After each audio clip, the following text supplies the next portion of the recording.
saudara. Kita nyore di sawah sambil melihat tanaman kita, menikmati pemandangan di sore hari menjelang senja. Masya Allah, mataharinya kelihatan cantik sekali. Sore hari itu begitu nikmat sekali, indah sekali di sawah dengan angin sepoi-sepoinya, desiran angin, membuat fresh pikiran kita, membuat hilang penat dalam pikiran dan hati kita. Sehingga para petani yang bekerja di sawah itu enak banget. Dia udah bekerja, fresh pikirannya, hatinya, banyak hikmah yang kita dapat dengan kita bersama dengan alam. Maka bagi Anda yang mungkin kesibukannya tidak sebagai petani, luangkan waktu Anda, apalagi ketika kita banyak pikiran, bermacam penat dalam hati pikiran kita, luangkan waktu bersama alam, rasakanlah desiran-desiran angin, akan membuat kita menjadi fresh lagi, segar lagi, damai hati kita. Hari ini saya ingin mengingatkan diri saya sendiri dan kita semua tentang nikmat-nikmat Tuhan yang begitu banyak, yang luar biasa, yang selalu dicurahkan kepada setiap makhluknya. Terkadang mungkin dalam benak hidup kita merasakan gundah, merasakan hidup itu begitu sempit, menghimpit, ujian begitu banyak, bertubi-tubi, Masya Allah. Dan itulah hidup, bahwa ternyata hidup itu bukan sesuai kehendak kita, bukan sesuai kemauan kita, bahwa hidup itu ada yang memilikinya, yaitu Tuhan Allah Subhanahu wa Ta'ala, Sang Maha Pencipta, yang memiliki segalanya, bahkan memiliki dunia, memiliki kehidupan ini.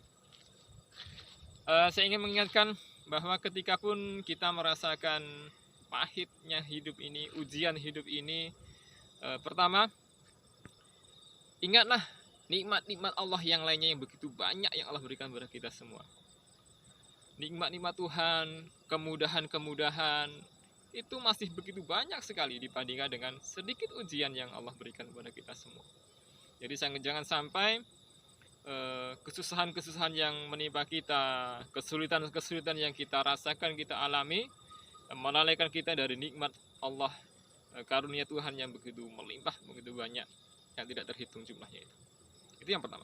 Yang kedua, bahwa ketika kita merasakan kesulitan, merasakan himpitan, ya, kesusahan hidup ini, janganlah kita menyalahkan orang lain. Ada kalanya mungkin kita merasa disisihkan, tidak dianggap oleh orang lain, ya. Janganlah kita menyalahkan orang lain. Janganlah kita menggerutu, mempersalahkan yang lainnya. Kembalikan introspeksi pada diri kita, bahwa kalau kita muslim, kita memahami bahwa in ahsantum li anfusikum, bahwa ketika kita berbuat baik, maka kebaikan itu akan kembali kepada diri kita.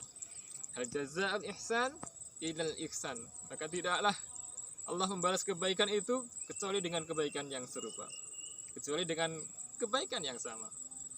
Maka pada dasarnya semua yang kita lakukan, semua yang kita usahakan itu akan kembali kepada diri kita masing-masing.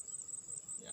Maka ketika ada kesusahan, hal-hal yang tidak kita sukai, janganlah kita menyalahkan orang lain, tapi marilah kita introspeksi diri kita. Imam Syafi'i sampai mengatakan bahwa ketika kamu terkena duri atau tersandung pun, harusnya kita berintrospeksi bahwa semua itu pasti ada kemaksiatan, ada kesalahan yang kita lakukan. Tapi seringkali namanya manusia itu, innal insana khuliqa halu'a, sesungguhnya manusia itu diciptakan dalam kondisi berkeluh kesah. Tapi dasar manusia itu tukang ngeluh, berkeluh kesah. Idza massal syarru jazua, apabila diberikan kesusahan, ketidaknyamanan, ketidaksenangan, idza massal syarru jazua, dia berkeluh kesah, ya, mengeluh. Apa orang mengeluh? Dikasih hujan mengeluh, dikasih panas mengeluh. Itulah tabiat manusia. Wa idza massal khairu manu'a, dan bila dia diberikan kebaikan, kemudahan, dia kikir, dia lupa. Diberi rizki, harta sedikit ngeluh, merasa kurang. Diberi banyak, lupa dan kikir, tidak mau mengeluarkan haknya untuk orang lain, sedekahnya untuk orang lain. Itulah watak manusia.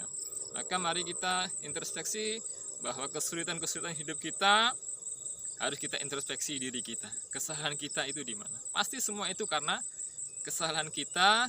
Allah mengingatkan dengan berbagai ujian kepada hambanya supaya hambanya itu introspeksi, membenahi diri dan mendekatkan dirinya kepada Allah Subhanahu wa taala. Karena yang memiliki kehidupan itu adalah Allah Subhanahu wa taala yang menciptakan dunia, bumi yang luas ini, langit yang begitu megah itu.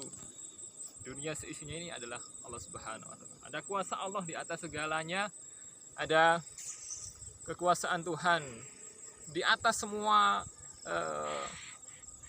pernak-pernik kehidupan manusia. Yang terakhir, yang paling mungkin menyedihkan kita adalah terakhir tadi, bila kita kehilangan orang-orang terdekat kita, orang tua kita, karib kerabat kita, orang-orang yang kita cintai dan orang yang mencintai, memang sesuatu yang paling menyedihkan, sesuatu yang sangat membuat hati kita remuk redam. Tapi ingatlah bahwa kita harus paham kehidupan itu memang tidak hanya di dunia ini saja, bahwa di balik ini semua ada kuasa Tuhan yang maha kuasa, maha berkuasa di atas segalanya dengan kudratnya, dengan iradatnya, bahwa ada kehidupan sesungguhnya itu di akhir kelak. Ketika kita menjadi orang-orang yang taat kepada Tuhan, maka Allah Subhanahu wa taala akan kumpulkan kita di akhir kelak dengan keluarga kita, dengan orang tua kita, kakek nenek kita yang sama-sama beriman dan bertakwa kepada Allah Subhanahu wa taala, bahkan dengan anak cucu kita.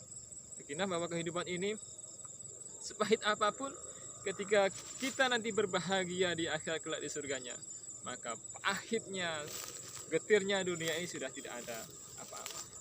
Tapi sebaliknya, ketika kita merasakan mungkin di dunia ini begitu indah, begitu nikmatnya, begitu menyenangkan, ketika kita nanti di akhirat masuk ke nerakanya Allah, maka sedetik saja keindahan, kenikmatan dunia ini akan hilang sirna.